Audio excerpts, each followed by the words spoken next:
विद्यानामन्तस्तिमिरमिहिरद्वीपनगरे जडानां चैतन्यस्तबकमकरान्दस्रुतिझरी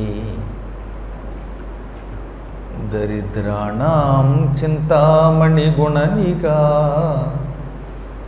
जन्मजलधौ निमग्नानां दंष्ट्रा मुररिपुवराहस्य भवति शुक्लाम्बरधरं विष्णुं शशिवर्णं चतुर्भुजं प्रसन्नवदनं ध्यायेत् सर्वविघ्नोपशान्तये। वन्दे गुरुपदद्वन्द्वमवाङ्मानसगोचरं रक्तशुक्लप्रभामिश्रमतर्क्यं त्रयीपुरं महः नारायणं नमस्कृत्य नरं चैव नरोत्तमं देवीं सरस्वतीं व्यासं ततो जयमुदीरयेत्।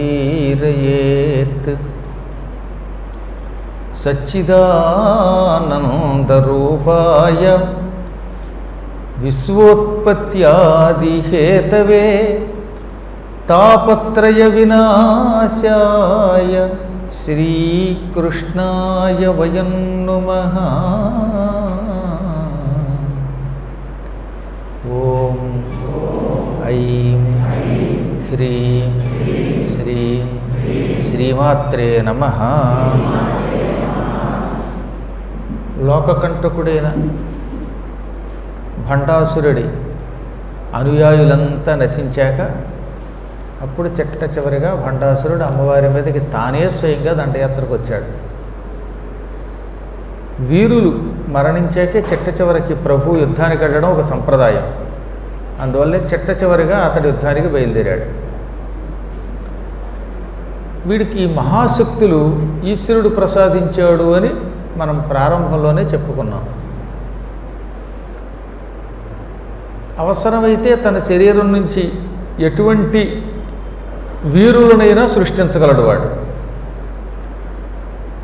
అందుకే కుడి చేతి నుంచి విషంగుణ్ణి, ఎడమ చేతి నుంచి విశుక్రుణ్ణి సృష్టించాడు. ఇప్పుడు వాడు యుద్ధానికి వెళ్ళి అమ్మవారిని చూసి చూడగానే కిరాత, హోణ, పుళింద, కంకాణ, యవన, బాహ్లిక, పప్పలవ జాతి వీరులను సృష్టించాడు.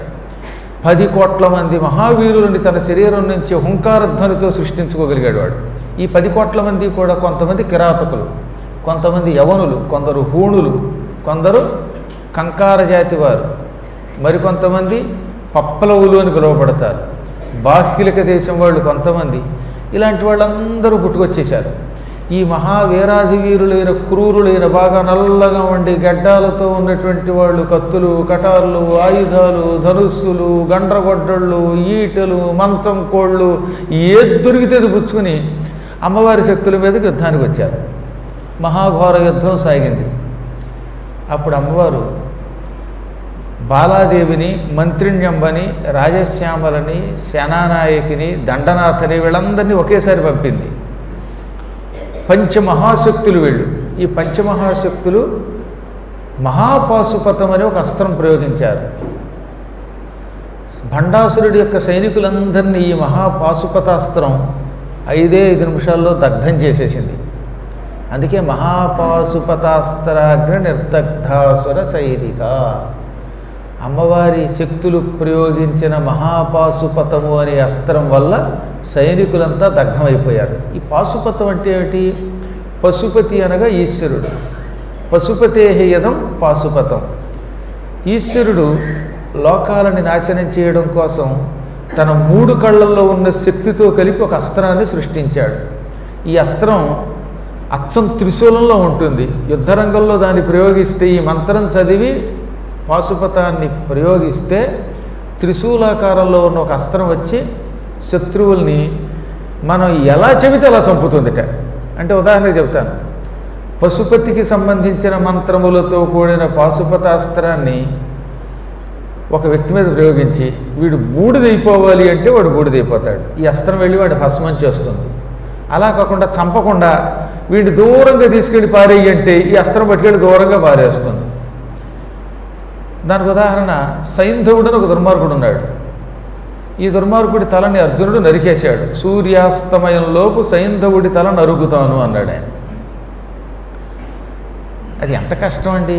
ఓ పక్కన ద్రోణాచార్యుడు, కర్ణుడు, కృపుడు, అశ్వత్థామ, భూరిశ్రవుడు, శల్యుడు, దుర్యోధనుడు, దుశ్శాసనుడు, ఇలా ఎంతోమంది సైంధవుడిని రక్షించడం కోసం కాపలా కాశారు. ఒక 8 మైళ్ళ పొడుగుత ఈ సైనికులు కాపలా ఉన్నారు. హేమాహేమిలు తమ తమ సైన్యంతో చిట్ట చివరి ఎక్కడో వాడిని పెట్టారు. అది కూడా కొండ మీద పెట్టారు వాడిని. ఇంత దూరం నుంచి అంత దూరానికి వెళ్ళాలి. వీళ్ళందరినీ జయించుకుని వెళ్ళిన తర్వాత వాడిని చంపాలి.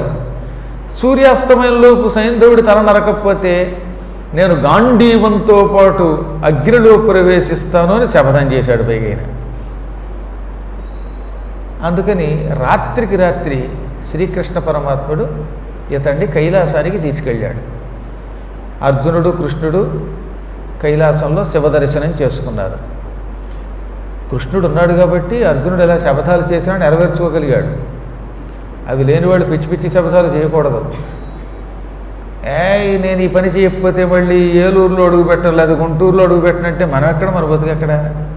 ఒక ఆయన అయితే తిరుపతికి వెళ్ళి విష్ణువు దర్శనమే చేసుకోవాలని శపథం చేశాడు. ఎప్పటివరకు దర్శనం చేసుకోలేదు. ఏం పీఠాధిపతులు అండి వీళ్ళు. భగవంతుడి మీద అలగడం ఏమిటి పిచ్చాడు కాకపోతే. ఇది ఒక వెర్రి. నిజంగా చెప్తున్నాను.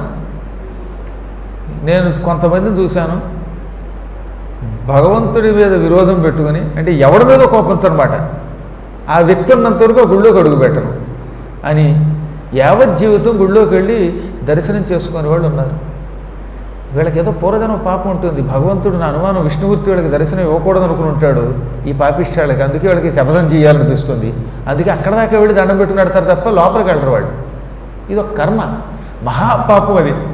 ఈ పాపాత్ములు కూడా పూర్వజన్మ పుణ్యం వల్ల ఇవాళ గొప్పవాళ్ళు అవ్వచ్చు, కానీ పాత పాపం ఒకటి ఉండవల్ల ఈ జన్మలో దర్శనం చేసుకోలేక నాశనం అయిపోతారు. మనం ఎంతమంది చూడాల. ఇవన్నీ నీచ కర్మలు. అందులో ఎప్పుడైనా ఒక వ్యక్తి మీద కోపం వస్తే భగవంతుడి మీద ద్వేషం ఏంటండి. నీకు ఓ మనిషి మీద కోపం వచ్చింది, ఆ మనిషి కట్టిన గుడి మీద ఎందుకు కోపం? ఆ లోపలికి వెళ్ళి దేవుడిని చూడడానికే. ఇదేం పిచ్చి. అందులో ఎప్పుడు కూడా మనం గుర్తుపెట్టుకోవాల్సింది ఏంటంటే శపథం చేసేటప్పుడు ఒళ్ళు దగ్గర పెట్టుకు శపథం చేయాలి. ఆ శపథాన్ని మనం నెరవేర్చుకోగలమా లేదా అనుకోవాలి. అర్జునుడికి నమ్మకం కృష్ణుడు. అర్జునుడి నమ్మకానికి పూర్తిగా కారకుడు కృష్ణుడు. కృష్ణ భగవానుడి మీద ఆయనకి పరిపూర్ణ భక్తి ఉంది. నా కృష్ణుడు నన్ను రక్షిస్తాడు, నేను శపథం చేశానంటే ఈ శపథం నెరవేర్చుకోగలను. కారణం నా వెంట జగద్గురుడైన కృష్ణుడు ఉన్నాడనే నమ్మకం ఉంది ఆయనకి. అందువల్లే కృష్ణుడు ఆయన కైలాసానికి తీసుకెళ్ళాడు. కైలాసంలో ఈశ్వర దర్శనం ఇద్దరూ చేసుకున్నారు. ఈశ్వరుడు ఆయనకి మళ్ళీ పాశుపతాస్త్రాన్ని ఉపదేశించాడు. ఆ పాశుపతాస్త్రం పుచ్చుకుని వచ్చేసాడు ఈయన.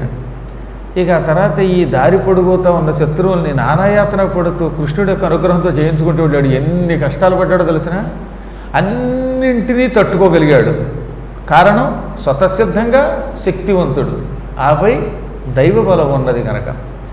ఇంకా చిట్ట చివర సూర్యుడు అస్తమించడానికి కొద్ది క్షణాల ముందు ఒకేసారి 9 మంది అర్జునుడు చుట్టుముట్టారు. కర్ణుడు, ద్రోణుడు, కృపుడు, భూరిశ్రవుడు, కృతవర్మ, ఇది కాక దుశ్శాసనుడు, ఇలాంటి వాళ్ళు 9 మంది ఒకేసారి చుట్టుముట్టారు. ఎంతమందితో యుద్ధం చేసేలోపు సూర్యుడు అస్తమించే ప్రమాదం వచ్చింది. దాంతో కృష్ణుడు అన్నాడు, వీళ్ళతో ఇలా యుద్ధం చేస్తూ కూర్చుంటే కాలక్షేపం అయిపోతుంది, ఈ దొంగ పీనుగులు అందుకే చివరిలో ఒకేసారి నీ మీద పడ్డారు. నువ్వు వాళ్ళని చంపడానికి టైం పడుతుంది, వాళ్ళు నిన్ను ఎలాగో ఏం చేయలేరు. ఈలోపు సూర్యుడు అస్తమిస్తే నీ ప్రతిజ్ఞాభంగం అవుతుంది కనుక నువ్వు గాంధీవంతో అగ్నిలో ప్రవేశించి నీ అంతటి నువ్వే చచ్చిపోవాలన్నాడు కోరిక.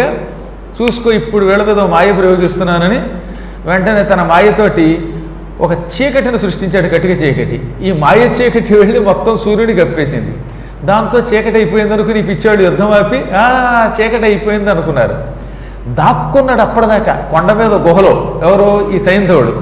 వాడు ఇలా బయటకు వచ్చి అబ్బో సూర్యుడు అస్తమిచ్చాడో అని ఇలా రెండు చేతులు కళ్ళ దగ్గర పెట్టుకుని చూడడం మొదలెట్టాడు కొండ మీదకి వచ్చి. ఈ కలుగులో దక్కున్నవాడు బయటికి రప్పించడానికి కృష్ణుడి మాయ చీకటి పెట్టాట. కనపడితే యుద్ధంలో ఏదైనా చంపగలుగుతాం, దాక్కుంటేలాగా, అందుకే వాడిని రప్పించాడు. వాడు అలా చూస్తూ ఉండగా వేసేయి వాడి తలకాయ అన్నాడు. ఈయన వెంటనే బాణంతో వాడి తల నరికేశాడు. ఈలోపు మాయ చీకటి తొలగిపోయింది, మళ్ళీ సూర్యుడు యథాప్రకారంగా కనబడ్డాడు. ఈలోపు మళ్ళీ కృష్ణుడు అన్నాడు ఈ తల తెగిపోయే సమయానికి, అర్జున అర్జున ఈ తల కింద పడకూడదు, తల తెగి కింద పడిపోయిందంటే ప్రమాదం, ఆ తలని ఆకాశంలోనే నిలబెట్టన్నట్ట. ఈ సైంధవుడి తల కింద పడేలోపు అర్జునుడు ఇంకో బాణం వేశాడు. ఈ బాణం మళ్ళీ తలకైన పైకి పట్టుకుపోయింది, అది మళ్ళీ కిందకు వచ్చేలోపు ఇంకో బాణం వేసేవాట. ఆ విధంగా ఎంతసేపు ఫుట్బాల్ కింద పడకుండా ఆడినట్టుగా పైనే ఆడుకోవడం మొదలెట్టాడు అర్జునుడు. ఈలోపు ఈ దుర్మార్గులు మళ్ళీ 9 మంది సైనికులతో పాటు వచ్చి అర్జునుడి మీద పడ్డారు. అర్జునుడు ఏకకాలంలో వీళ్ళందరితో యుద్ధం చేస్తూ వీళ్ళ జెండాలు విరగ్గొట్టి గొడుగులు విరగ్గొట్టి వీళ్ళని చితక్కొట్టుతూ ఆ తలకే కింద పడకుండా ఆడుకుంటున్నట్టు. ఇది ఎంత కష్టం అండి. అందుకని విసిగిపోయి ఏమిటి ఫుట్బాల్ ఆట, ఎంతసేపు ఆడుకొని ఈ తలకాయ కింద పడకుండా, కారణం ఏమిటన్నట్ట. నువ్వు దానికేసే దృష్టి పెట్టి కింద పడకుండా నేను చెప్పేది విను, ఇది అవధానం అంటాది. అందువల్ల ఇది విను. ఈ దుర్మార్గుడు సైంధవుడికి ఓ తండ్రి ఉన్నాడు, అంటే ఎవరికైనా ఓ తండ్రి ఉంటాడు అనుకోండి. వాడి పేరు వృద్ధక్షత్రుడు. ఈ వృద్ధక్షత్రుడు అనేటటువంటి వాడు మహా తపస్సు కూడా చేసినవాడు. క్రూరులైన తపస్సులు అన్నమాట వీళ్ళు. రాక్షసులు ఎలా అయితే తపస్సు చేసి వరాలు పొంది లోకాన్ని పీడిస్తారో, వృద్ధక్షత్రుడు కూడా అలాగే తపస్సు చేసి ఆ తపస్సు యొక్క బలంతో కొంతమందిని పీడించిన వాడే. వాడికి చాలా కాలం పిల్లలు పుట్టకపోతే వాడు యజ్ఞం చేస్తే యజ్ఞ ఫలితం వల్ల వాళ్ళ ఆవిడ గర్భవతి సైంధవుడికి అన్నది. సైంధవుడికి అసలు పేరు జయద్రథుడు. సింధు దేశపు రాజు కనుక వాడికి సైంధవుడు అని పేరు వచ్చింది. వాడు పుట్టగానే యజ్ఞ ప్రభావంతో వాడు పుట్టగానే ఆకాశవాణి ఈ దుర్మార్గుడు యుద్ధరంగంలో ఏమరిపాటున తలపైకి ఎత్తినప్పుడు వీడి తలని ఒక వీరుడు నరికేస్తాడు, నరకబడి వీడు చస్తాడు అన్నది. దాంతో వృద్ధక్షత్రుడు ఆగ్రహించి, నా తపశ్శక్తితో నా తపోబలంతో ఇప్పుడే ఓ శాపం పెడుతున్నాను, ఎవడు నా కొడుకు తల నేల మీద పారవేస్తాడో వాడి తల 100 చెక్కలై వాడు చచ్చిపోగాక. నా కొడుకు తలని నేల మీద పారవేసిన వాడి తల 100 చెక్కలై వాడు చచ్చిపోతాడని శపించి ఆ తర్వాత సన్యసించి శమంత పంచకం అంటే పరశురాముడు 5 మడుగులు చేశాడని చెప్పాక రక్తంతో ఆ శమంత పంచకం దగ్గరికి వెళ్ళి తపస్సు చేసుకోవడం మొదలెట్టాడు. కొడుక్కి చిన్నప్పుడే పట్టం కట్టేసి మరీ వెళ్ళిపోయాడు. ఆ వృద్ధక్షత్రుడి శాపం వల్ల వాడి కొడుకైన జయద్రథుడి తల ఎవడు నేల మీద పారేస్తే వాడి తలకే 100 చెక్కలు అయిపోతుంది, వాడిని నేను కూడా రక్షించలేను అనగా మరి ఇప్పుడు ఏం చేయను, ఎంతసేపు ఇలా ఆడుకుంటూ కూర్చుంటే ఈలోపు వీళ్ళతో యుద్ధం చేయాలా, ఈలోపు నేను మాత్రం చేతులు లాగి కూర్చోద్దా అన్నట్ట. కంగారు పడకు, మరి అందుకే చెబుతున్నాను, నా మాట అనాలి. ఈశ్వరుడి దగ్గరికి రాత్రి మనం వెళ్ళాము, ఆయన మళ్ళీ నీకు పాశుపతాస్త్రం ఇచ్చాడు. ఈ పాశుపతాస్త్రం మనం ఏం చెబితే అది వింటుంది, అందుకే దాని పేరే పాశుపతము. పశుపతికి సంబంధించిన దాని లక్షణం అంటే ఏంటంటే, పశువులు ఎలా అయితే యజమాని ప్రేమగా చూస్తే చెప్పిన మాట వింటుందో, ఆవుని మచ్చిక చేయండి, మచ్చిక చేస్తే మనం పిలిస్తే వచ్చేస్తుందండి, కసురుకుంటే రాదు. మళ్ళీ కుక్కలు కూడా అంతే కదా, టామీ అంటే ఏమీ అని వచ్చి నాకుతాయి, చీ అన్నావా కరుస్తాయి. ఒక్క మానవులు తప్ప మిగతా వాళ్ళంతా ప్రేమకు లొంగుతారు. ఒక్క మానవుల్ని మీరు ఎంత ప్రేమగా చూడండి, వాళ్ళ మాట వాళ్ళదే. అందుకే మనిషిని ఒక్కడిని అదుపులో పెట్టడం చాలా కష్టం. మనిషిని ఒక్కడిని కనుక మన మాట వినేలా చేసుకోగలిగితే ఈ ప్రపంచంలో ఇక సాధించలేని తెలియదట. దిక్కుమాలిన మానవుడు మీరు ఎన్ని చెయ్యండి, ఎంత పెట్టండి, ఎన్ని సంపదలు ఇవ్వండి, ఎన్ని కానుకలు ఇవ్వండి, మళ్ళీ వాడి బుద్ధి వాడిది. కానీ పశువులు అలా చెప్పిన మాట వింటాయి. అందుకే పాశుపతం అనే అస్త్రమును తపస్సు చేసి ఈ అస్త్రమును వరముగా పొందినవాడు ఏం చెబితే అది విను అని ఆ అస్త్రాన్ని ఆదేశించాడు. నువ్వు అస్త్రాన్ని ఈ తలకాయ మీద ప్రయోగించు. అస్త్రం నువ్వు చెప్పిన మాట వింటుంది కదా, నువ్వేం చేస్తావంటే పాశుపత అస్త్రాన్ని ఎక్కుపెట్టి వేసి, ఓ పాశుపతమా, ఈ సైంధవుడి తల పట్టుకెళ్ళి వాళ్ళ నాన్నగారు శమంత పంచకంలో తపస్సు చేసుకుంటున్నాడు, ఆయన కుడి తొడ మీద వెయ్యను. ఈ పాశుపతం ఆ పని చేస్తుంది అనగా, భలే చెప్పావు కృష్ణానని వెంటనే ఓ పక్కన వీళ్ళందరినీ 100 బాణాలతో చితకొడి వారేసి వాళ్ళు మళ్ళీ ధనుస్సు ఎత్తే లోపు ఈ పాశుపతాస్త్రాన్ని కళ్ళకద్దుకుని సంధించి విడిచిపెట్టాడు. విడిచిపెట్టి, ఓ పాశుపతమా, లోకమునకు హాని చెయ్యొద్దు, నువ్వు వెళ్ళి ఈ సైంధవుడి తల పట్టుకెళ్ళి వాళ్ళ నాన్నగారి యొక్క తొడ మీద వేసేయి, వాళ్ళ డాడీ జీడి వాడి బాడీ దగ్గరికి వెళ్ళి ఈ తలకాయని వాడి తొడ మీద పారేయి అన్నాడు. అలాగేనని పాశుపతం మహావేగంగా వెళ్ళిపోయింది. చక్కగా రెండు చేతులతో ఇలా పట్టుకెళ్ళినట్టుగా, ఏదో గుమ్మడికాయ పట్టుకెళ్ళినట్టుగా, కొబ్బరి బొండం పట్టుకెళ్ళినట్టుగా వీడి తలకాయ అలా పట్టుకుపోయింది. పట్టుకుపోయి వృద్ధక్షత్రుడి కుడి తొడ మీద వేసింది.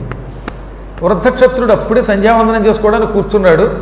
ఆచమ్యవం కేశవాయ స్వాహ అంటూ ఉంటే వాడు తలకాయ వచ్చి వాడు తొడ మీద పడింది. వాడు ఒళ్ళు పడిపోయింది. ఛీ దరిద్రపు తల అని కిందకు తోసేశాడు. ఆ తల కింద పట్టడంతో వాడి తలకాయ ఢామ్మని నూరు చెక్కలై చచ్చిపోయాడు. వాడు పిచ్చి శాపం కాకపోతే ఏంటది? నా కొడుకు తల ఎవడు నేల మీద వేస్తే వాడి తల 100 మొక్కలైపోవాలన్నాడుగా. అందుకని వాడి కొడుకు తల వాడే చేత్తో నేల మీద వేశాడు. తల నరికిన వాడు అనలేదు వాడు, నా కొడుకు తల నేల మీద వేసిన వాడి తల అన్నాడు. అందుకే కోపంతో శాపాలు పెట్టేటప్పుడు కొంచెం ఆలోచించాలట. కోపం వల్ల ఏమవుతుంది? ఔచిత్యం మర్చిపోతాం, ఏమనాలో తెలియదు మనకి. అదే కొంచెం బుర్ర పెట్టుంటే నా కుమారుడి యొక్క తలని నరికిన వాడి తల 100 చెక్కలు అవ్వాలి అనేవాడేమో. కానీ వాడికి బుర్ర పనిచేయక క్రోధం వల్ల నా పుత్రుడి శిరస్సు నేల మీద వేసిన వాడి తల 100 చెక్కలు అవ్వాలనగానే కృష్ణుడు వాడి వేలుతో వాడి కన్నే పొడిచాడు. వాడి కొడుకు తలని వాడి తొడ మీదే వేయించాడు. వాడు ఆ తొడ మీద నుంచి కిందకి తోశాడు. తోయడంతో ఢామ్ అనే శబ్దంతో వాడి తల 100 చెక్కలయ్యింది. ఈ విధంగా తండ్రి కొడుకు ఒకే రోజు చచ్చారట. ఇలాంటి అవకాశం ఎవరికైనా దక్కుతుందా? అర్జునుడి ధర్మాన ఇద్దరు ఒక్క దెబ్బకి ఇద్దరు చచ్చారు. అప్పటి నుంచి ఈ జగత్ ప్రసిద్ధికి ఎక్కిన పాశుపతం గొప్పతనాన్ని వేదవ్యాసులు వారు చాలా పురాణాల్లో వర్ణించారు. పాశుపతం చాలా అపూర్వమైన అస్త్రం, గొప్ప శక్తి కలిగిన అస్త్రం. ఆ అస్త్రం నువ్వు ఏం చెబితే అది చేస్తుంది. కాకపోతే ఆ అస్త్రం మనకి వశమవ్వడానికి ఇంద్రియ నిగ్రహంతో తపస్సు చేయాలి. అర్జునుడు కఠోర తపస్సు చేశాడు, ఇంద్రియ నిగ్రహంతో తపస్సు చేశాడు. ఎంత నిగ్రహం లేకపోతే స్వయంగా ఊర్వశి వచ్చి వరిస్తే చీపో అన్నాడు ఆయన. అంటే ఎక్కడ ఏ విధమైనటువంటి లౌకిక సంబంధములకు లొంగలేదు ఆయన. ధర్మం తప్పి ప్రవర్తించడు ఆయన. అన్నగారిని గౌరవిస్తూ వచ్చాడు. కృష్ణుడిని ఏనాడు విడిచిపెట్టలేదు, ధర్మ మార్గం విడిచిపెట్టలేదు, అహంకరించలేదు. గురువుగారిని చితక్కొట్టగలిగే శక్తి దగ్గర ఉన్నప్పటికీ గురువుగారి మీద గౌరవంతో ఆయన ఎక్కువ కొట్టలేదు. ఆయనే కనుక తలుచుకుంటే ద్రోణుడు 4 వాదేవాడే. కానీ ఎప్పుడు గురువుగారు కనపడితే ధైర్యంతో ఆయనకు నమస్కరించాడు, భక్తితో పూజించాడు తప్ప ఎక్కువ ఆయన హింసించలేకపోయాడు. గురువుగారు కొడుకుని చివరిదాకా క్షమించగలిగాడు. తన కొడుకుల్ని చంపేసిన గురుపుత్రుడికి క్షేమం కలగాలి అని బ్రహ్మశీర్షమని అస్త్రం వేశాడు. ఇలాంటి వాళ్ళు ఎవరు ఉంటారండి? అందువల్ల ఇన్ని నియమములు ఉండడం వల్ల ఈ పాశుపతం అర్జునుడి లాంటి వాళ్ళ వశమయ్యింది. ఈ పాశుపతం మనం కూడా వశం చేసుకోవచ్చు. ఒక 40 రోజుల పాటు ప్రతిరోజు ఉదయం ఇంచుమించుగా 7:30 నుంచి 9 గంటల మధ్యకాలాన్ని పశుపతి కాలం అని పిలుస్తారు ధర్మశాస్త్ర ప్రకారంగా. సూర్యుడు ఉదయించిన గంటం పావు తర్వాత కాలం పశుపతి కాలం.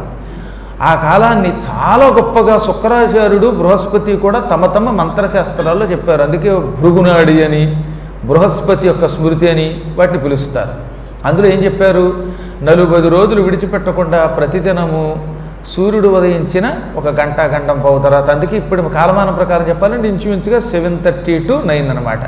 ఆ మధ్యకాలంలో శివలింగముని ఇంట్లో పెట్టుకుని ఆ శివలింగాన్ని ముందు నీళ్లతో అభిషేకించి, తర్వాత విభూతితో అభిషేకించి, ఆ తర్వాత శివలింగాన్ని తుడిచి మల్లె పువ్వులతో పూజించి ఓం నమ శివాయ అనే పంచాక్షరి మంత్రం విడిచిపెట్టకుండా ఇంచుమించుగా 9 దాకా జపం చేసి ఆ శివుణ్ణి పూజించిన విభూతి నుదుట ధరించాలి. ధరించినంతసేపు నేను లోకద్రోహం చేయకుండా నా మనస్సును అదుపులో పెట్టు, ధర్మం తప్పకుండా కాపాడు, పునర్జన్మ లేకుండా చెయ్యి, నన్ను నీ వశం చేసుకో అనుకోవాలట.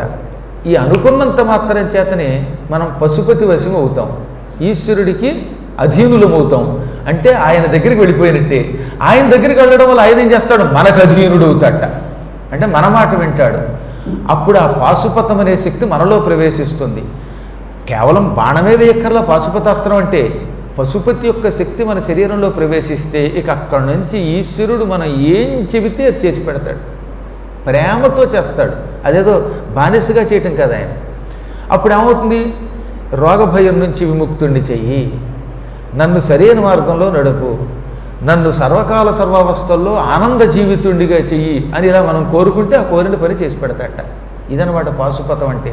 పాశుపతం మనందరి దగ్గర ఉంది, మనం ఉపయోగించుకోవటం లేదు. కొన్ని సందర్భాల్లో మనం అనుకున్నంత మాత్రం చేత పని ఎందుకు అవుతుంది అంటే పశుపతి యొక్క దివ్యశక్తి. ఇక ఈ సృష్టిలో సులభముగా మనం అనుకున్న పని చేసి పెట్టేటటువంటి అస్త్రము పాశుపతము తప్ప మరొకటి కాదు. ఆ పాశుపతం నేను ఇందాక చెప్పిన సులభోపాయం ద్వారా మనం సంపాదించవచ్చు. వాక్కుతోటే పాశుపత అస్త్రాన్ని ప్రయోగించవచ్చు. నేను ఎవరి గురించో చెప్పక్కర్లా, నేను అనుకున్నది అలా సాధించాను కాబట్టి చెబుతాను. నాకు శివలింగం పెద్దది కావాలంటే వచ్చేసింది. ఇంకా ఇంటికి వెళ్లకుండానే కిందటి ఆదివారమే వచ్చేసింది. పానవట్టం వచ్చేసింది, నిర్మాణం అయిపోతుంది. ఎవరి దగ్గరికైనా మీ అందరి దగ్గరికి వ్యక్తిగతంగా వచ్చి ఎప్పుడైనా రూపాయి ఇవ్వండి అడిగాం, అడగకుండా దాని పనులు ఎలా అయిపోతున్నాయి నేను చెప్పలేము. అది చాలా గొప్ప శక్తి. కాకపోతే నేను సొంతానికి కాకుండా భగవత్ సంబంధానికి వాడుకుంటున్నాను. అలా వాడుకోవడం వల్ల ఇంకా భగవంతుడు మనకి సహకారం చేస్తాడు. సొంతములకు కూడా సాయం చేస్తాడు. ఆయన ఎందుకు చేయడు? ఇప్పుడు అర్జునుడి ప్రాణం కాపాడలేదా? అర్జునుడికి ఆ పూట పాశుపతమే లేకపోతే ఎంత ఇబ్బంది వచ్చేదండి. ఇంకొకళ్ళు ఎవరు ఆ తలని తీసుకెళ్ళి వాళ్ళ నాన్నగారి తొడ మీద వేయలేరు. వేయకుండా అర్జునుడి కింద పారేసి ఉంటే అర్జునుడికి ముప్పు వచ్చేది. దిక్కుమాలాడు ఎన్నో పాపాలు చేసిన వాడు చస్తూ వీడు కూడా పట్టుకుపోయేవాడు. కాబట్టి నిరంతరం పాశుపతాన్ని ఉపాసన చేసేవారు పూర్వకాలంలో. ఎక్కువ కష్టపడక్కర్లా, కొంచెం నీరుట, తర్వాత విభూతిట, ఆ తర్వాత మల్లె పువ్వులట. ఒకవేళ మల్లె పువ్వులు దొరకకపోతే తెల్ల పువ్వులతో చేయమన్నాడు. కాసేపు పంచాక్షరి జపం చేయమన్నారు. జపం అయ్యాక ఇంత విభూతి పెట్టుకోమన్నారు. భక్తితో వినయంతో పరమాత్మని పట్టుకోమన్నారు. విభూతి పెట్టుకో, భక్తితో పరమాత్మని పట్టుకో, ఆ తర్వాత చూసుకో, ఆయన నిన్ను రక్షిస్తాడన్నారు. అలాంటి మహాపాశుపతంతో మొత్తం ఈ పల్లవులు, పకలవులు, బాకిలికులు మొదలైనటువంటి రాక్షసులందరినీ భస్మం చేసి పారేసింది అమ్మవారి శక్తి. భండాసురుడు తన శరీరము నుంచి సృష్టించిన రాక్షసులంతా బూడిదైపోయారన్నమాట. అప్పుడు అమ్మని మహాపాశుపతాస్త్రాగ్ని నిర్దగ్ధాసుర సైన్యక లేక శూన్యక, మొత్తం అసురులందరినీ మహాపాశుపతము అనే అస్త్రము నుండి పుట్టిన అగ్నితో బూడిద చేసి శూన్యం చేసేసింది. అదే సైనిక అయితే సైనికుల్ని నాశనం చేసిందని అర్థం చెప్పవచ్చు. అప్పుడు బ్రహ్మ మొదలైనటువంటి వాళ్ళంతా అమ్మవారిని భక్తితో ధ్యానం చేశారు. బ్రహ్మోపేంద్ర మహేంద్రాది దేవ సంస్థత వైభవ అన్నారు. బ్రహ్మ, ఉపేంద్రుడంటే విష్ణువు, దేవతలు అమ్మని ప్రార్థించారు. ఇప్పుడు భండాసురుడు ఇక ఈ శక్తిని చంపడం అంత తేలిక కాదు అనుకుని, ఈశ్వరుడు వీడికి శరీరం నుంచి ఎటువంటి వాటినైనా సృష్టించే వరం ముందే ఇచ్చాడు కాబట్టి ఇదివరకు విసుక్కురుణ్ణి విషంగుణ్ణి సృష్టించినట్టే కొత్త శక్తులను సృష్టించాడు. వీడికి చావు తెలివితేటలు ఎక్కువ, పోయే కాలం ముందు వచ్చే తెలివితేటలు. ఆ తెలివితేటలతో ముందుగా వాడు ఏం చేశాడనమాట, ముందుగా సోమకుడు అనే ఒక రాక్షసుణ్ణి తన కుటి చేతి బొటన వేలు నుంచి సృష్టించాడు. పూర్వం ఈ సోమకాసురుడు అనేవాడు ఒకడు వేదాలను అపహరిస్తే విష్ణుమూర్తి మత్స్యావతారంతో వాడిని చంపాడు. అందుకని ముందు సోమకుణ్ణి, ఆ తర్వాత ఏం చేశాడు, ఓ పెద్ద పర్వతాన్ని సృష్టించాడు.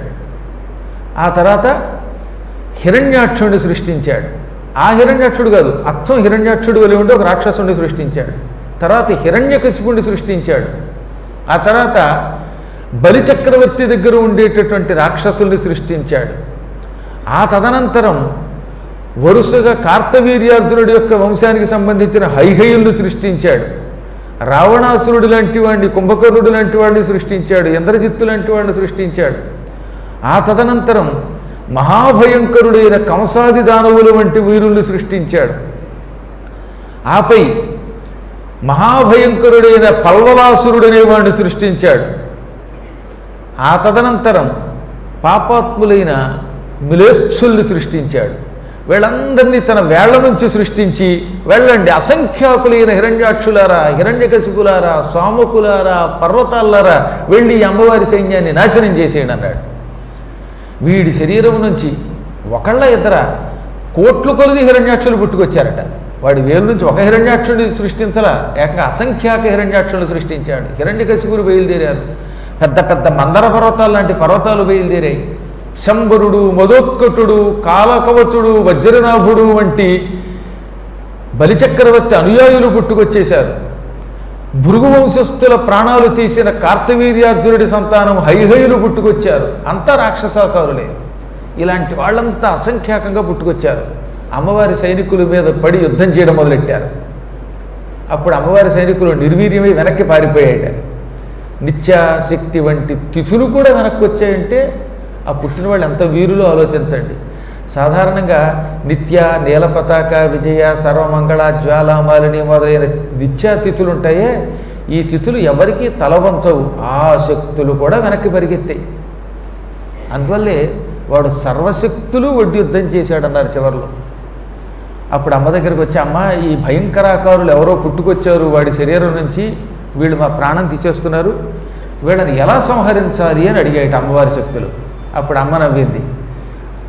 అన్నిటికీ ఒక ఉపాయం ఉంటుంది, ఈ సృష్టిలో అన్నిటికీ ఉపాయం ఉంటుంది, దేనికైనా ఉపాయం ఉంటుంది, ఉపాయం లేనిది ఉండదు. అసలు సొల్యూషన్ లేని సమస్య ఉండదండి. సమస్య అంటేనే దానికి పరిష్కారం. గుర్తుపెట్టుకోండి, సమస్య అంటూ వస్తే పరిష్కారం ఉంటుంది.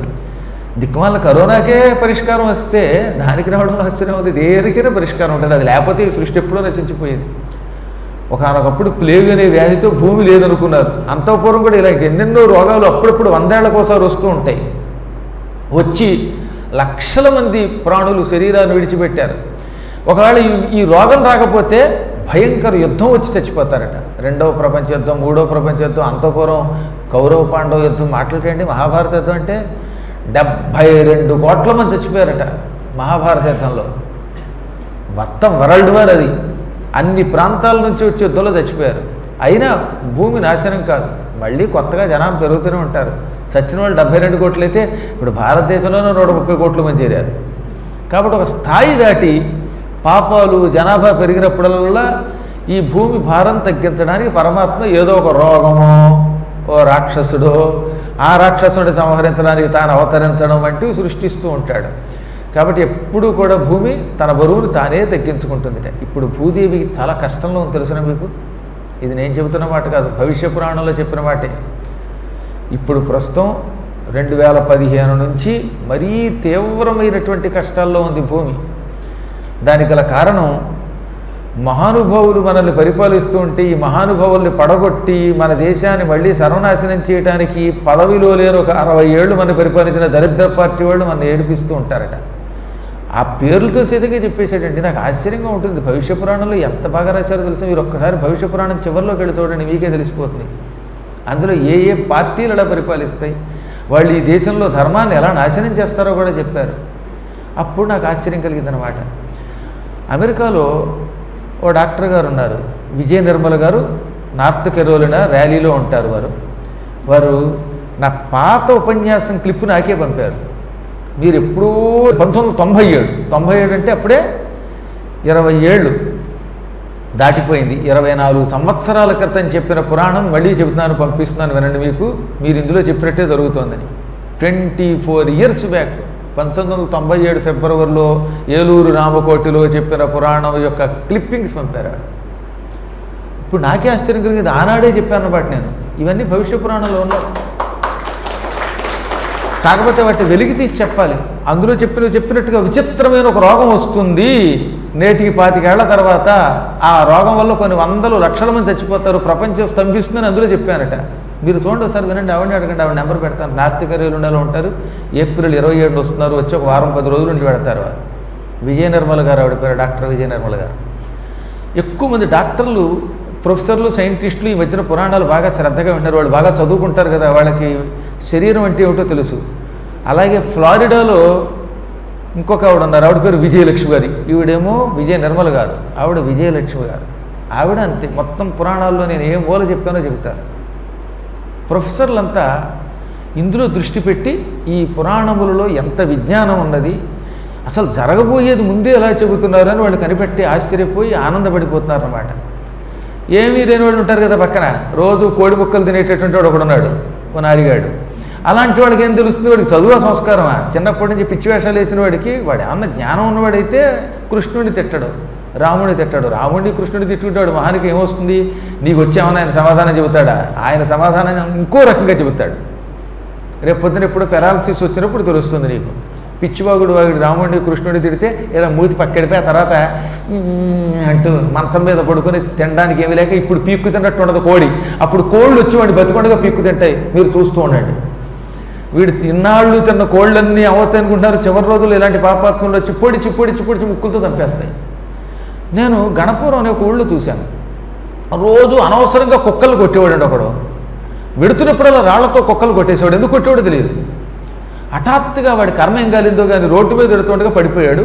పడిపోయాక ఒకేసారి కొన్ని వందల కుక్కల మీదకి వచ్చి కొరికి కొరికి కొరికి చంపి తినేసి కుక్కల చేతిలో చచ్చిపోయాడు.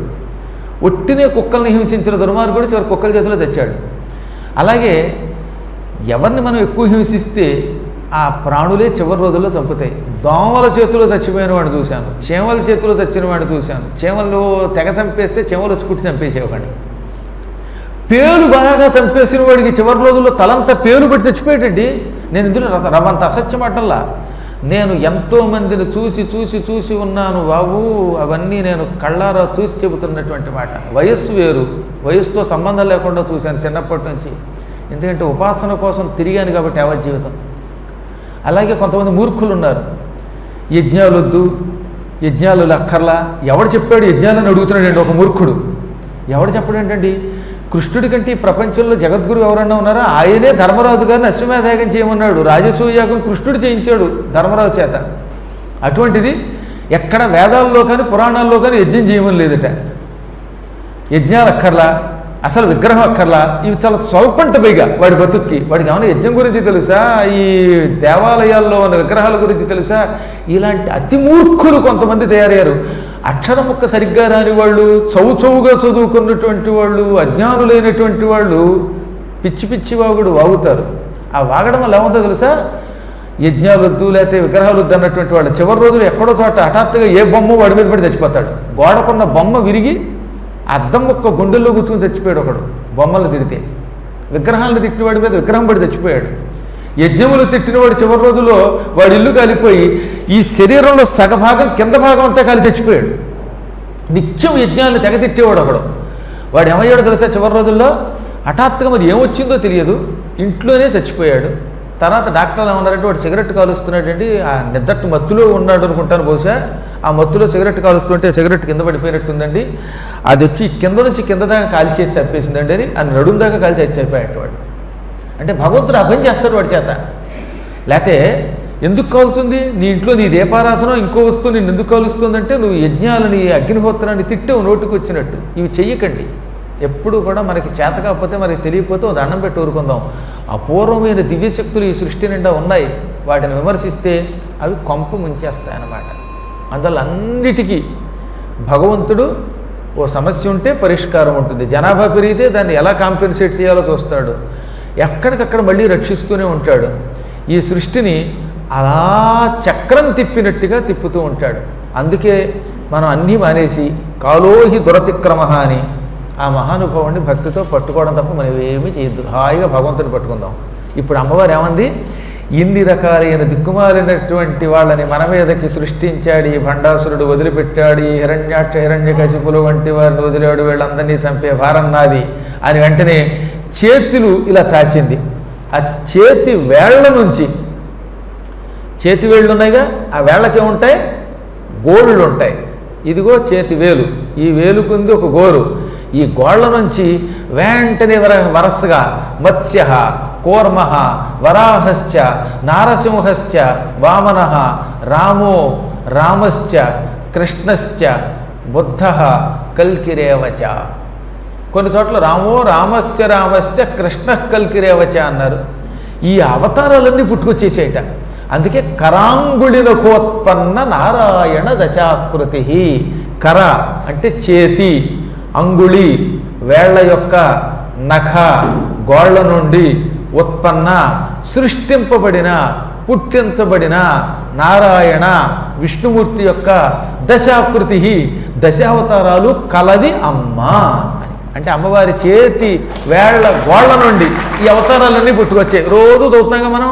కరాంగుళి నఖోత్పన్న నారాయణ దశాకృతికి టక్కన మత్స్యావతారం, కూర్మావతారం, వరాహావతారం, నారసింహావతారం, పరశురామ అవతారం, వామన అవతారం, రామావతారం, బలరామ అవతారం, కృష్ణావతారం, కల్కి అవతారం అనే అవతారాలు వచ్చేసాయి. ఈ మత్స్యావతారం వెళ్ళిపోయింది. పటాపటాపట సోమకాసుడి మీదకి వెళ్ళిపోయి సోమకాసుడిలాగా కనపడుతున్న అసురులు పుట్టారుగా వాడి శరీరం నుంచి. వాళ్ళందరినీ కాల్చి బూడి చేసి పారేసింది. ఈ చేప రూపంలో ఉన్న విష్ణుమూర్తి అవతారం వెళ్ళి వాళ్ళందరినీ పొడిచి పొడిచి కొళ్ళబొడిచి చంపి పారేసింది. కూర్మావతారం వెళ్ళింది. వాడు పర్వతాలు విడిచిపెట్టాడని చెప్పాక ఈ పర్వతాలన్నింటినీ మందర పర్వతం లాంటి పర్వతాలని కూర్మ వెళ్ళి ఢీ కొట్టి తుక్కు తుక్కు చేసి కొన్ని పర్వతాలు సముద్రంలో పారేసింది, కొన్నింటిని నాశనం చేసింది. వరాహావతారంలో ఉన్నటువంటి విష్ణుమూర్తి వెళ్ళాడు. అసంఖ్యాకంగా పుట్టిన హిరణ్యాక్షులందరినీ చేతులతో పట్టుకుని కోరలతో చీల్చి చీల్చి చెండాడి పారేశాడు. హిరణ్యాక్షులు తెచ్చారు. ఇప్పుడు నరసింహాకారాలు బయలుదేరాయి. ఈ నరసింహ రూపంలో ఉన్న అవతారం వెళ్ళి అమాంతంగా హిరణ్యకశిపులందరినీ చీల్చి చెండాడింది. ఈ విధంగా ఆయా రాక్షసుల్ని అవతారాలన్నీ చెండాడి పారేసాయి అన్నమాట. అప్పుడు దేవతలు అత్యాశ్చర్యం ఇది, జగన్మాత చేతి వేళ్ల గోళ్ల నుంచి పుట్టిన ఈ అవతారాలు మనల్ని బ్రహ్మానందం పొందేలా చేశాయి. ఈ శక్తి అమ్మ దగ్గర తప్ప ఇంకెక్కడ దగ్గర ఉండదు అని పరాశక్తికి భక్తితో నమస్కరించారు. జై పరాశక్తి అన్నారు. దేవతలంతా ఈ అవతారమూర్తుల మీద అసంఖ్యాకంగా పుష్పవర్ష కురిపించారు. ఇన్ని అవతారాలు ఒకసారి ఎలా చూడగలరు? అవతారాలు విడివిడిగా ఉంటాయి తప్ప అన్నీ ఒకసారి రావు, గుర్తుపెట్టుకోండి. మనం మత్స్యావతారం ఎత్తినప్పుడు కూర్మావతారం ఎత్తాడు ఆయన. కూర్మావతారం ఎత్తినప్పుడే వరాహావతారంతో కనపడ్డావు. వరాహావతారం నరసింహావతారం ఒకేసారి కనపడవు. మనం విగ్రహాలుగా గుళ్ళో పెట్టుకోవచ్చు, కానీ మన కంటి ముందు ఇన్ని అవతారాలు ఒకేసారి అసంభవం. ఓ మాదిరివాడు ఎలా చూడగలడు? ఎందుకంటే వరాహావతారం ఎత్తినప్పుడు హిరణ్యాక్షుడినే చంపాడు. తర్వాత చాలా కాలం తర్వాత నరసింహావతారం ఎత్తి హిరణ్యకశిపుణ్ణి సంహరించాడు. కానీ ఇప్పుడు అందరూ ఒకేసారి పుట్టారు అసురులు. ఆ అసురుల ఉసురులు తీయడానికి ఇన్ని అవతారాలు ఒకేసారి కనబడ్డాయి. అప్పుడు దేవతలు అత్యంత భక్తితో నారాయణాయ నళినాయతలోచనాయ సర్వాశ్రయాయ సర్వాశ్రయాయ జగదేకపతే నమస్తే. నారాయణ పద్మపత్ర నేత్ర నీకు నమస్కారం. సర్వాశ్రయాయ సమస్త ప్రాణులకు నువ్వు నిలయుడివి, నీలో అన్ని ప్రాణులు ఉన్నారు, అటువంటి నీకు నమస్కారం. జగదేకపతే తే నమస్తే, సమస్త లోకాలకి వల్లభుడివి, అటువంటి నీకు నమస్కారం అని భక్తితో ఆయన్ని స్తుతించారు. ఇన్ని అవతారాలు అమ్మ చూపించింది కనుక అమ్మ మీద పూలు వర్షంగా కురిపించారు. విష్ణుమూర్తిని భక్తితో ప్రార్థించారన్నమాట. శ్రీహరికేశవనామా శ్రీహరికేశవనామా మధురిపుతారక నామా శ్రీహరికేశవనామా మధురిపుతారక నామా శ్రీహరి. మాధవ నిన్నే మదిలో తలచి మాధవ నిన్నే మదిలో తలచి కానలలో నా కాపురమున్నా కానలలో నా కాపురమున్నా కొల్లి చెడ్డి వారికి కొరతే మిరాదు కొల్లి చెడ్డి వారికి భేదములేవి రానే రావు భేదములేవి రానే రావు కోరిన వరములనన్నీ వసగడి వాడవు కావా శ్రీహరికేశవనామా మధురిపుతారక నామా శ్రీహరికేశవ. దారుణమైన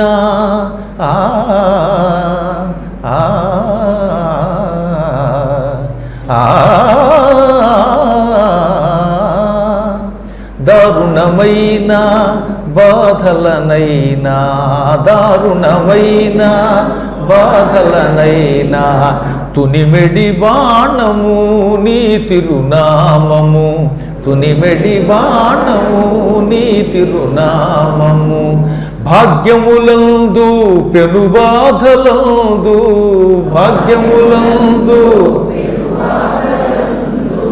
దాసుల నీవు వీడవు స్వామి దాసుల నీవు వీడవు స్వామి నీ శుభ పదముల సేవా కవచము వంటిది కాదా శ్రీహరికేశవనామా శ్రీహరికేశవనామా మధురిపుతారక నామా శ్రీహరికేశవనామా శ్రీహరికేశవనామా శ్రీహరికేశవనామ. దేవతలంతా భక్తితో పరమాత్మను స్తుతించారు. ఆ అవతారాలన్నీ ఏ పని మీద పుట్టాయో ఆ పనిని పూర్తి చేసి, అంటే దుష్టరాక్షసులందరినీ నాశనం చేసి అదృశ్యమైపోయాయి. దేవతలంతా అమ్మవారికి ఒక కొత్త నామం ఇచ్చారన్నమాట, కరాంగుళినకోత్పన్న నారాయణ దశాకృతి. ఆ తదనంతరం భండాసురుడు ఒకేసారి 1000 చేతులు ధరించి ఘోర యుద్ధం చేశాడు. అప్పుడు అమ్మవారు బ్రహ్మాస్త్రంతో కొన్ని చేతులు, పాశుపతాస్త్రంతో కొన్ని చేతులు, నారాయణాస్త్రంతో కొన్ని చేతులు, బ్రహ్మశీర్షమనే అస్త్రంతో కొన్ని చేతులు నరికి ముక్కలు చేసి చిట్ట చివరికి ఏం చేసింది, కామేశ్వరాస్త్రం అని ఒక అస్త్రం తీసింది. మహాకామేశ్వరాస్త్రం అంటారు. ఈ కామేశ్వరాస్త్రం వాడి మీద వేయడంతో వాడు భండాసురుడు మళ్ళీ పూర్వం ఎలా అయితే మన్మధుడు భస్మం అయిపోయాడో అలా భస్మం అయిపోయాడు.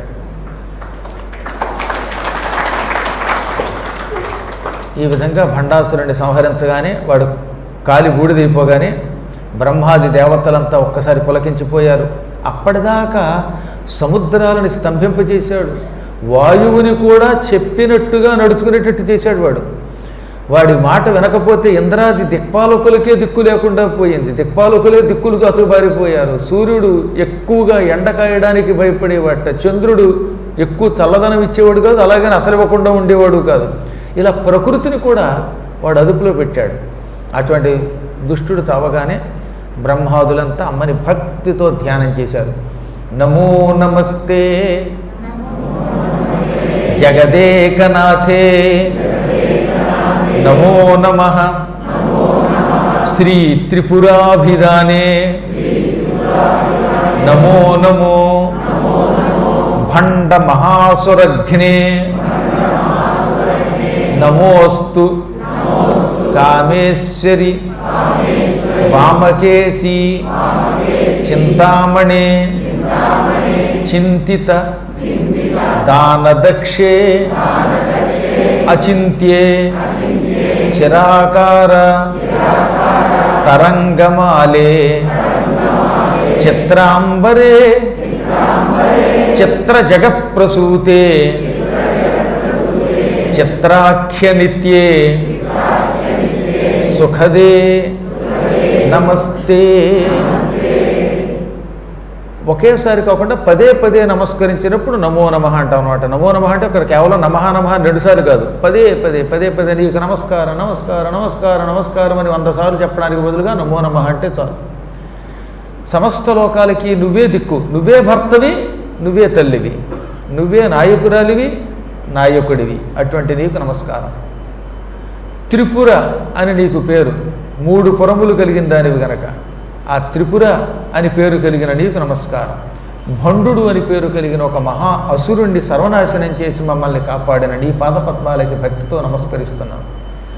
నువ్వు కామేశ్వరివి, ఏ కోరికలనైనా అదుపులో పెడతావు, కావలసిన కోరికలు తీరుస్తావు. కామము అంటే కోరిక.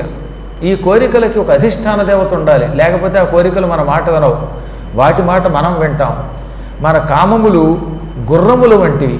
గుర్రములు పొగరుగా ఇష్టం వచ్చినట్టు పెడుతూ ఉంటే పగ్గాలు వేసి వాటిని అదుపులో పెట్టాలి. అమ్మవారు ఈశ్వరి అనే పేరుతో ఈ కామములను అదుపులో పెడుతుంది, సరైనటువంటి కోరికలు కోరేలా చేస్తుంది, అదుపు తప్పినటువంటి కోరికలన్నిటినీ తొలగిస్తుంది. కోరికలు పెచ్చుమీరి దానివల్ల జీవుడు పాపాత్ముడు చేసినప్పుడు ఆ జీవుణ్ణి సర్వనాశనం చేస్తుంది, తద్వారా వాడికి విముక్తి కలిగిస్తుంది. ఇన్ని కారణముల చేత అమ్మని కామేశ్వరి అన్నారు. ఇది కాక కొన్ని మంచి కోరికలు ఉంటాయి. ప్రతివాడికి అంత ఎంతో స్వార్థం లేకుండా ఎందుకుంటాడు? ప్రయోజనం అనుద్దిశ్యన మందోపి ప్రవర్తతే. ఈ భూమండలంలో ఏదో ఒక ప్రయోజనము లేకుండా, కోరిక లేకుండా, సుఖశాంతులు కోరుకోకుండా ఎవడూ పని చేయడు. మూర్ఖుడు కూడా ఏ పని చేయడు. కనుక ప్రతివాడికి ఏదో ప్రయోజనం ఉంటుంది, ఏదో ఒక లాభము చూసుకుంటాడు, ఏదో ఒక కోరిక ఉంటుంది. అది లేకుండా ఉండకూడదు. నీచమైన కోరికలు ఉండకూడదు, కానీ మంచి కోరిక లేకుండా ఎలా ఉంటామండి? అమ్మవారు కామేశ్వరి కనుక ఆవిడని తలుచుకుంటే లాభం ఏమిటిట అంటే, మనకి మన పిల్లలు బాగుండాలని కోరుకుంది, ఆ పిల్లల్ని బాగా ఉంచుతుంది. ఆరోగ్యం బాగుండాలని కోరుకుంటాం, ఉంచుతుంది. ఎవరికైనా పిల్లలు దురదృష్టవశాత్తు తాత్కాలికంగా అనారోగ్యం వచ్చి ఆసుపత్రిలోనే చేరితే కామేశ్వరి కామేశ్వరి రక్షించు అంటే ఆ పిల్లలు సంపూర్ణ ఆరోగ్యంతో మళ్ళీ ఇంటికి తిరిగి వస్తారు. ఐసీయూలో ఉన్నవాళ్ళు కూడా బతికి పట్టగడతారు. అమ్మ అనుగ్రహం ఉంటే ఏముందండి, పెద్ద పోయిన ప్రాణం టక్కున వస్తుంది, అదేం పెద్ద కష్టం కాదు. ఇంకా అలాగే కొంతమందికి ధనం కావాల్సి వస్తుంది, అత్యావశ్యక స్థితిలో ఆ ధనం ఇస్తుంది, ఆరోగ్యం ఇస్తుంది, ఆనందం ఇస్తుంది, శాంతి ఇస్తుంది, మానవ జీవితములకు ఏది కావాలో అవన్నీ ఇస్తుంది, అనవసరమైనటువంటి వాటిని మాత్రం లేకుండా చేస్తుంది. అటువంటిది కనుక అమ్మని కామేశ్వరి అన్నారు. అటువంటి నీకు నమస్కారం. వామకేసి, నీవెప్పుడూ కూడా ఈశ్వరుడికి ఎడమ భాగంలో ఉంటావు, అందుకే నిన్ను వామకేసి లేక వామేశ్వరి అని కూడా పిలుస్తారు. కామేశ్వరుడు కుడివైపు ఉంటాడు, అమ్మవారి ఎడమ భాగంలో ఉంటుంది. శివుడికి సగభాగంలో అమ్మ ఉంటుందిగా, ఉండే భాగం వామభాగం అన్నమాట. వామకేసి అనే శబ్దమునకు గుండెను చక్కగా నడుపునేది అని అర్థం అన్నమాట. ఎడం భాగంలో గుండె ఉంటుంది కదా, ఈ గుండెని సక్రమంగా నడుపుతూ తద్వారా మనకు ఆరోగ్యం ప్రసాదిస్తుంది. హృదయములో అపవిత్రమైన ఆలోచనలు లేకుండా చేసి పవిత్రమైన ఆలోచనలు ఇస్తుంది కాబట్టి కూడా అమ్మని వామకేసి అన్నారు. రెండోది వామకేసి అనే శబ్దమునకు వామక ఈసి అనగా ఎప్పటికీ నాశనము లేనటువంటి స్థితి అని అర్థం అన్నమాట. పుట్టాక ఏదో సమయంలో నాశనం లేకుండా ఉండడం కుదరదు. అసలు సృష్టి యొక్క రహస్యమే పరివర్తన. ఇవాళ చిన్న విత్తనం ఇంత మొలక అయ్యింది, ఆ మొలక క్రమంగా పెరిగి మొక్క అయ్యింది, ఈ మొక్క కొంతకాలానికి మహావృక్షం అవుతుంది, ఈ వృక్షం పుష్పిస్తుంది, ఫలిస్తుంది, ఇలా కొంతకాలం అయ్యాక ఈ చెట్టు నశించిపోతూ ఉంటుంది. జీవితంలో మనం కూడా నిరంతరం ఇలాగే పరివర్తన చెందుతూ ఉంటాం. ఇంత పిల్లవాడిగా పుడతాం, క్రమక్రమంగా పెరుగుతున్నాం, చూస్తుండగా ముసలాళ్ళు అయిపోతారు, కొంతలానికి అసలు ఈ శరీరమే లేకుండా పోతుంది. కాబట్టి సృష్టి యొక్క లక్షణం ఏమిటి? మార్పు. ఇలా మార్పు భూమి మీద ఉన్నంత వరకే ఉంటుంది. కాబట్టి భూమి మీదకి మళ్ళీ రావలసిన అవసరం లేకపోతే అసలు మార్పే ఉండదు మనలో. మణిద్వీపం లాంటి ప్రాంతాలకు వెళ్ళగలిగితే, ఆ దివ్యలోకాలకు వెళ్ళగలిగితే అక్కడ ఎప్పుడూ ఒకే రకంగా ఉంటారు. వాళ్ళు ఏనాడు మార్పు ఉండరట, ఎప్పుడూ కుర్రవాళ్ళలాగే ఉంటారు, ఎప్పుడూ యువకులే. ఆ స్థితినిచ్చేటటువంటి ఈశ్వరుని వామకేసి అంటారు. అంటే మార్పు లేకుండా జీవులను రక్షించలేదు. ఒకవేళ భూమి మీద వీడు మళ్ళీ పుట్టవలసి వస్తే వీడి మనస్సులో క్షుద్రమైనటువంటి మార్పులు రాకుండా, పిచ్చి కోరికలు కోరకుండా సరైనటువంటి మార్గంలో నడుచుకున్నాక వీడిని మళ్ళీ తన దగ్గరికి తీసుకెడుతుంది ఆవిడని కూడా అర్థం. చింతామణి, నువ్వు చింతామణి అనే పేరుతో ఉంటావు, నీకు నమస్కారం. చింతామణి లోకసుఖం. చింతామణి ఎప్పుడు లోకసుఖం ఇస్తుంది. ఈ లోకంలో సుఖాలు లేకుండా ఎలా ఉంటామండి? లౌకికము అలౌకికము అని రెండు ఉన్నాయి. అలౌకికం ఎలా ఉంటుందో మీరు పూర్తిగా ఇప్పుడు చూడలేరు, చూస్తే ఇక్కడ నా దగ్గర ఎదురుగుండా కూర్చొని పురాణం అనలేరు. కానీ లోకం అంటూ ఒకటి ఉన్నది. ఈ లోకంలో ఉన్నంతకాలం, బతికున్నంతకాలం తిండి తినాలి, ఒక గృహంలో ఉండాలి, నిద్రించడానికి ఆసనాలు కావాలి, కూర్చోడానికి ఆసనాలు కావాలి, వేసవికాలంలో వేడిలో తిరుగుతున్నప్పుడు చల్లదనం కావాలి, దాహం వేస్తే మంచినీళ్ళు కావాలి. ఇవన్నీ తప్పదు, ఇవన్నీ లౌకికాలే. పూర్తిగా లౌకికాలు లేకుండా ఎలా బతకగలుగుతాడు జీవి? ధర్మరాజు అంతటి వాడే సిరి నాకేలందున గ్రాసవాసోదైన్యంబులు వచ్చున అరయుని చుట్టాలకు అన్నాడు ఆయన కృష్ణుడితోటి. డబ్బు నాకెందుకు అని అనడానికి లేదు, ఎందుకంటే నేను అన్నం తినాలి, నేను భూమి మీద ఉన్నంతకాలం బతకాలి, నాకు కూడా ఉన్నటువంటి వాళ్ళు బాగుండాలి. నా దగ్గరే ధనం లేకపోతే నన్ను సేవిస్తున్న ఈ పని వాళ్ళకి ఏం పెట్టగలుగుతాను? నా దగ్గర ఉంటే కదా వాళ్ళకి పెట్టేది. వాళ్ళకి గ్రాస భోజనానికి, వాసహ వస్త్రములకు దైన్యం వస్తుంది. అప్పుడు నన్ను వాళ్ళు ఎలా సేవించగలుగుతారు? నా వెంటపడి ఇంతకాలం నన్ను సేవిస్తున్న వీళ్ళకి ఇంత బట్ట ఇచ్చి తినడానికి ఎంత అన్నం పెట్టకపోతే ఇక ఆ బతుకు కూడా బతికాను, కాబట్టి సిరి ఉండవలసిందే అన్నాడు ఆయన. ఎప్పుడు సంపదలు వద్దు అని మన శాస్త్రాలు చెప్పలే, అఖండ సంపదలు ఉండాలట. అసలు ఎటువంటి సంపదలు అండి మనవి?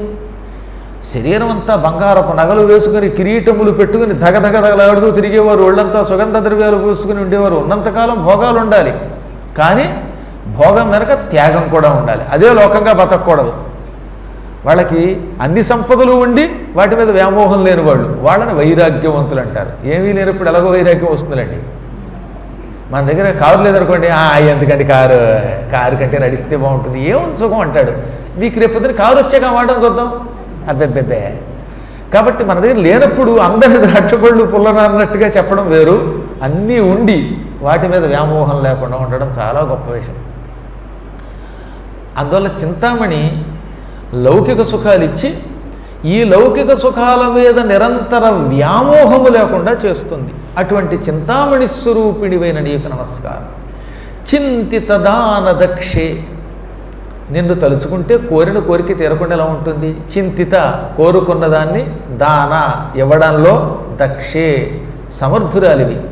జగదంబ ఈ కోరిక తీర్చు, తప్పదు, ఇది లేకపోతే నేను ఉండలేను, నేను భరించలేను అని దీనంగా అడిగితే తక్షణం ఆ కోరిక తీరుస్తుందట. అడిగేటప్పుడు భక్తితో కన్నీళ్లు కారుస్తూ అడగాలట, ఆనంద బాష్పాలు కారుస్తూ అడగాలట, ఆంజనేయుళ్ళగా ఎగిరి గంతులేస్తూ నృత్యం చేస్తూ భగవద్ధ్యానం చేయాలట. అలా మానేసి ఎవరిని ఏమన్నా అనుకుంటారేమో పాడితే అని లోపల లోపల కొనుక్కుంటే ఉపయోగం ఉంది, పక్కవాడు ఏమన్నా అనుకుంటే మనకు వచ్చింది ఏముంది? అసలు పిచ్చాళ్ళంతా గొట్లెక్కువ తిరుగుతారు, తిరగవలసిన వాళ్ళు. మనమేమో ఇక్కడ సిగ్గుపడుతున్నాం. అందువల్ల హనుమంతుడు చెప్పిన మాట మనకి ఇక్కడ పాటించదగినటువంటిది. ఏమన్నాడు ఆయన? నాకు ఆ రాముడు చూస్తే నన్ను నేను మర్చిపోతాను, ఎగిరి గంతులేస్తాను, కోతిలో దూకుతాను, రామ రామ అంటూ పరవశించిపోతాను, అంతటా ఎగిరి గంతులేస్తాను. అప్పుడు నేను హనుమంతుణ్ణి లేక గురువుని అనే దృష్టి నాకు ఉండదు, నేను భయభర్త కోతిని అనుకుంటాను. అలా అనుకుంటేనే నాకు ఆ రాముడి యొక్క భక్తి నిలబడుతుంది అన్నాడు ఆయన. హనుమంతుడు ఎంత అదృష్టవంతుడు, వానరులు ఎంత అదృష్టవంతులు. రాముడి చూస్తే రాముడి యొక్క నామాన్ని జపిస్తూ ఉంటే తమను తాము మర్చిపోయి పైకి కిందకి దూకుతూ ఉంటారే అంటాడు తులసీదాస్ గారు రామచరితమానసులో. సుందరకాండంలో సీతాదేవి అనుకుని మండోదని చూడగానే అంతటి మన హనుమంతుల వారు మనందరికీ గురువు, మహానుభావుడు, ఆయన కూడా స్తంభానురోహన్, స్తంభాలు పైకెక్కేట, నిపపాత భూము పైనుంచి కిందకు దూకేట, నిదర్శయన్ స్వాం ప్రకృతిం కవీనాం, కోతుల చేష్టలన్నీ ప్రదర్శించేట. కోతులకి పుట్టుకతో వచ్చే చేష్టలు కొన్ని ఉంటాయి, ఇలా గొక్కోడాలు, గేకడాలు, తోకతో కొట్టుకోవడాలు, పైగా తోక ముద్దెట్టుకున్నట్ట, చుచుంబ పుచ్చం తోక తీసి అన్నాడు, కిచ్చి కిచ్చి కిచ్చి అన్నాడు. ఎందుకు చేశాడు ఇవి అంటే అదే ఆనందం. అంటే భగవంతుడు కనపడ్డాడు, మా అమ్మ కనపడింది, అప్పుడు తను మర్చిపోవాలి. కాబట్టి ఈసారి ఎప్పుడైనా భజన చేస్తున్నప్పుడు ఎగిరి గంతులేడు, కుర్చీలు ఎరగొట్టదు కానీ మళ్ళీ రేపటి కుర్చీలు కావాలి కాబట్టి, కానీ అప్పుడు చక్కగా పాడండి, గొంతు కలపండి, ఏం సిగ్గుపడక్కల్లా. చప్పట్లు కొట్టమన్నాం అనుకోండి, కొట్టేయండి, ఏం పర్వాలా. చెట్ల మీద పెట్టెలు ఉంటాయి, ఆ పెట్టెల దగ్గరికి వెళ్ళి ఇలా చప్పట్లు కొట్టగానే ఏమవుతాయి? పెట్టెలన్నీ పట్టుకుని ఎగిరిపోతాయిట. నేను ఒకప్పుడు పద్యం రాశాను, చెట్లను గల పెట్టెలు చప్పట్లకు నెట్లట్లు నరుని పట్లను గల చేకట్లెల్లను భజనల చప్పట్లకు మటుమాయమనుచు పలుకుదు తండ్రి అని. చెట్ల మీద ఉన్న పెట్టెలు చప్పట్లకు ఎట్లు అట్లు అనమాట. చప్పట్లకి ఎలా అయితే ఎగిరిపోతాయో అలాగే నరుని పట్లను గల చీకట్లెల్లను, మానవుడి చుట్టూతో అజ్ఞానం అనే చీకట్లు ఉన్నాయి, ఈ చీకట్లు భజనల చప్పట్లకు మటుమాయమనుచు పలుకురు రామా. భజనల్లో మనం చేసే చప్పట్ల వల్ల మటుమాయమవుతాయి అని రామా నువ్వు చెబుతూ ఉంటావు అని రాముడి మీద ఒక కంద పద్యం చిన్న బొందతో ఉన్నప్పుడు రాశాను. 8 ఏళ్ల వయసులో రాసిన పద్యం అది. అప్పుడు రాసిన పద్యాలు ఇంకా ముచ్చటగా ఉంటాయి అనిపిస్తుందంటే, పాత పద్యాలు ఇప్పటి పద్యాల కంటే మరీ ఎక్కడ లేని పద్యం ఏమిటో తెలియదు, కానీ అప్పుడున్న పాండిత్యం మంచి పదాలు ప్రయోగించాలని కోరిక అనమాట. కొన్ని పద్యాలు చదువుతుంటే నాకు ఇప్పుడు ఆశ్చర్యం కలుగుతుంది అనమాట. అందులో కొన్ని అయితే నత వినత ప్రణతి జన ప్రతతిపకారిత మనోజ్ఞ భగవద్భజన శృత సంస్థిత స్వత సతత స్తుత సంస్తుత చరణ నలిన సుమన సాయి శ్రీమద్భద్ర గజేంద్రోద్దామకరార్పిత సుపుష్పదామగ్రేవాధామలలామ సుగుణస్తోమ దరహాస సుముఖ సోమ. ఇవండి ఏక సమాసాలు రాసేవాడిని అన్నమాట అప్పట్లో. అప్పుడు చెప్పాం కదా, బాగా చదువుకున్న పదాలన్నీ గ్రిప్పులో ఉంటాయి. కాళిదాస్ గారు మొదట్లో రాసిన కవిత్వం బాగా క్లిష్టమైన పదాలతో ఉంటుంది. గ్రాడ్యువల్గా వయస్సు ముదిరాక ఆయన ఎంత కోమలంగా రాశాడు అనిపిస్తుంది. మహానుభావుడు ప్రారంభంలో శాకుంతలం రాసిన వాడైనా కుమార సంభం రాసిన వాడు అనిపిస్తుంది అనమాట మనకి. అంటే పెద్దలు చిన్నప్పుడేమో ఎక్కువ తమ పాండిత్యం అంతా ప్రకర్షంతా చూపిస్తారు కావ్యాల్లో. జ్ఞానం పెరిగే కొద్దీ సులభమైన పదాలతో రాయడం మొదలెడతారు. ఇప్పుడు చూడండి మానవ కథలో పద్యాలు ఎంత హాయిగా ఉంటాయన్నమాట. ఒక్క మహానుభావుడగు యోగి కలండొక పర్వతాటవి పక్కన మందు ఆతడు ఉపవాస శుభవ్రత దీక్షలూని పెన్మొక్కువ కొల్చుచుండును రమన్ నిరతంబును వాని దీక్షకున్ చిక్కి అనుగ్రహించే సిరి చేకూరేవానికి సర్వసంపదలు. ఇది ఎంత తేలిగ్గా ఉంది. అటువంటి దానికి నత స్మృతి ధర్మాంకిత జీవిత శృతిఘోషశ్రవణ మాత్ర రోమాంచిత సంస్కృత భాషా సేవారత కృతగొట్టు శతకోపనయన కీర్తిత అంటే దానికి దీనికి ఎంత తేడా ఉంటుంది. కాబట్టి ఎందుకు చెప్తానంటే, నేను ఏది అయినప్పటికీ అపూర్వమైనటువంటి భావములు భగవంతుని యొక్క అనుగ్రహంతో రావలసిందే. భగవంతుడి యొక్క అనుగ్రహం పొందాలంటే మనలో భక్తి పెరగాలి. భక్తి పెరిగితే కొన్ని రకాలైన సిగ్గులు విడిచిపెట్టాలి. విడిచిపెట్టి భజనల్లో చప్పట్లు కొట్టాలి. ఈ చప్పట్ల వల్ల నరుడి చుట్టూతో ఉండే అజ్ఞానం అనే చీకట్లు తొలగిపోతాయి. అందుకని ఎప్పుడు భజనలో పూర్వనమాట ఓ రామ ఓ రామ అని కొట్టేవారు. ఇప్పుడు ఏం కొట్టట్లా. కోపం వస్తే మొగుడిని భార్య, భర్త భార్యని కొడుతున్నారు తప్ప అలా కొట్టుకుంటే ఉపయోగం ఉంది. భజనల్లో చప్పట్లు కొట్టుకోవాలట. అలాగే నృత్యం చెయ్యాలట. ఆనందంతో పరవశించిపోవాలి, కన్నీరు కార్చాలి. అలా నిన్ను భక్తితో చింతిస్తే, ప్రార్థిస్తే అప్పుడు వాళ్ళకి ఏదైనా కోరికనిస్తాను. కాబట్టి భగవద్భక్తితో అన్నీ మర్చిపోవాలి. అటువంటి వారి కోరికలు తీర్చే తల్లి నీకు నమస్కారం. చిరాకార తరంగమాలే. ఆహా, నీవు ఒక రూపం కాదుగా, బాలారూపం, కామేశ్వరి రూపం, లలితారూపం, దుర్గా, విజయ, కుముద, వైష్ణవి, చండిక, శారద, నారాయణి, ఈశాన, కన్యక ఇత్యాది అనేక రూపములతో ఉంటావు. ఈ రూపములన్నీ ఇప్పుడు ఈ అమ్మవారిలో ఒక తరంగమాల కింద కనపడుతున్నాయట. సముద్రాల్లో కెరటాలు అలా వస్తూ పోతూ ఉంటాయి సరే, ఎన్ని కెరటాలు వస్తూ పోతూ ఉంటే ఎంత ముచ్చటగా ఉంటుంది. ఇప్పుడు అమ్మవారు ఎదురుగుండా ఉంది. అఖిలాండకోటి బ్రహ్మాండ నాయిక శ్రీ లలితా పరాభట్టారిక. ఆమెలో ఒక వైపు దుర్గ కనపడుతోంది, ఒకవైపు విజయ, మరొక వైపు కుముద, మరొక వైపు వైష్ణవి, వారాహి, మాహేంద్రి, చాముండ, దుర్గ, భద్రకాళి, వాసవి, కన్యక ఇత్యాది అనేక రూపములు ధగ ధగ ధగ వెలుగుతూ ఏదో ఒక తరంగాల మాలవలే కనపడుతున్నాయి. అటువంటి అనేక విచిత్ర ఆకార తరంగ మాలవైన నీ గురించి నమస్కరిస్తున్నాం. చిత్రాంబరే, ఎన్ని రకాల బట్టలు ధరించావు నువ్వు. చిత్ర అన్న ఆవిడ ఒక బట్ట, ఈ నిత్య అన్న ఆవిడ ధరించిన వస్త్రం వేరు. నీవు ఒక బట్ట ధరిస్తావు. ఇలా నీ ఆకారాలు, నీ శక్తులన్నీ విచిత్రమైన వస్త్రాలు ధరిస్తూ ఉంటాయి. అటువంటి నీకు నమస్కారం. అనేక రకాలైన వస్త్రములను ధారణ చేసిన నీకు నమస్కారం. ఈ జగత్తే చిత్రం. చిత్ర జగత్ప్రసూతేను కొత్త సంబోధన బ్రహ్మాది దేవతలు చేశారు 12వ శ్లోకంలో. జగత్ అంటే లోకములు, ప్రసూతే తల్లి, లోకములకు తల్లి నీకు నమస్కారం. ఈ లోకాలు ఎటువంటివి? చిత్ర జగత్ప్రసూతే, చిత్రమైన లోకములకు తల్లివైన నీకు నమస్కారం సంబోధన చేశారు వాళ్ళు. అంటే లోకాలు చాలా చిత్రంగా ఉంటాయి.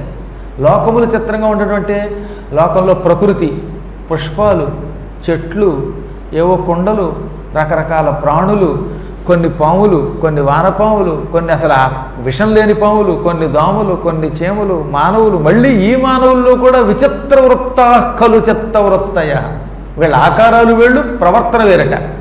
మనుషుల యొక్క ఆకారాల్లో ఏ ఆకారము ఇంకో ఆకారంలాగా పూర్తిగా ఉండొచ్చు అండి. ఏదో పోలికలు ఉంటే ఉండొచ్చు, కానీ పూర్తిగా ఆ వ్యక్తి లాంటి వాడు ఇంకోటి ఉండడు. ప్రవర్తన తేడా ఉంటుంది. ఒక్క క్షణం నిలకడలేనివాడు ఒకడు ఉంటాడు, అటు ఇటు తిరిగేవాడు ఒకడు ఉంటాడు. ఎప్పుడు ఆ గదిలోంచి ఈ గదిలోకి, ఈ గదిలోంచి ఈ గదిలోకి ఏదో వంకతో గురువుగారి దర్శనాల కోసం వచ్చేవాళ్ళు కొంతమంది ఉంటారు. ఈ వంకతో 100 సార్లు చూడొచ్చు కదా అని. ఒక్కొక్కడు ఎందుకో కానీ ఇలా చూస్తూ గోక్కుంటూ మాట్లాడతాడు. వాడు గోక్కోకుండా మాట్లాడరు. ఇప్పుడు గురువుగారండి అంటాడు. ఎందుకు గోకుతాడో తెలియదు, ఎందుకు చూస్తాడో తెలియదు. ఒక్కొక్కడు ముక్కిలా పట్టుకుంటాడు, ఒక్కొక్కడు ఇలా ఇలా అంటాడు, ఒక్కొక్కడు పళ్ళు బయటికి పెడతాడు, ఒకడు సూటిగా ముఖంలోకి చూడకుండా ఇలా పైకి చూస్తూ మాట్లాడతాడు. ఇవన్నీ విచిత్ర వృత్తులు. ఇటువంటి వాటితో కూడింది కాబట్టి ఈ లోకాన్ని చిత్ర జగత్తు అన్నారు. అవి మీకు నేను చెప్పేది ఏముంది, మాట్లాడేటప్పుడు ఒకసారి చూస్తే తెలుస్తుంది. వాటి ఇప్పుడు నా ఉపన్యాసం అయిపోయాక నేనే వీడియో చూసుకుంటూ ఉంటే ఇక్కడ నేను ఎన్ని చేశానో నాకే తెలుస్తూ ఉంటుంది.